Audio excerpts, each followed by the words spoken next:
Well, I think there's like three main priorities that finance can push for the corporation. The first one is essentially make sure that all our actions drive long-term growth and attractive returns for shareholders. And to me, the ultimate metrics when you look at attractive returns and long-term growth is really free cash flow growth. And that is because free cash flow is essentially what enables us to pay an attractive and consistent dividend to our shareholders. And it's also essentially what we need to redeploy capital in the corporation towards the most attractive growth opportunities that we have. And that brings me to the second priority, which is capital allocation. And capital allocation happens at two levels. At the highest level of the corporations, it's actually finding the right balance between the cash that we distribute to our shareholders in the form of dividends or share buybacks and the cash that we redeploy in our business.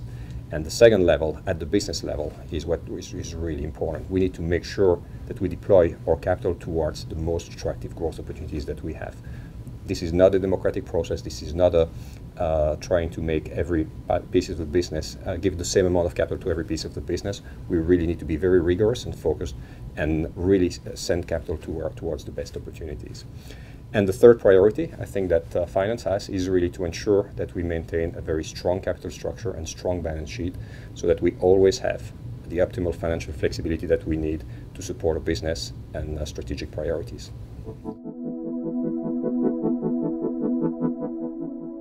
Look, to drive value, we need to drive a strong free cash flow generation. And to drive free cash flow, there's many levers to drive strong free cash flow and growing free cash flow. Certainly expanding margins or improving working capital are two of them. But ultimately, to drive free cash flow, we need strong top-line growth, revenue growth.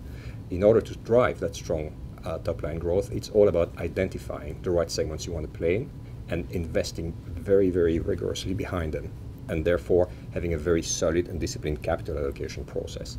And as this capital allocation process drives the top-line growth, and the top-line growth drives free cash flow, it enables us in turn then to both provide a very attractive return to our shareholders, but also generate more capital that you can then reinvest in the business towards new growth opportunities that arise over time.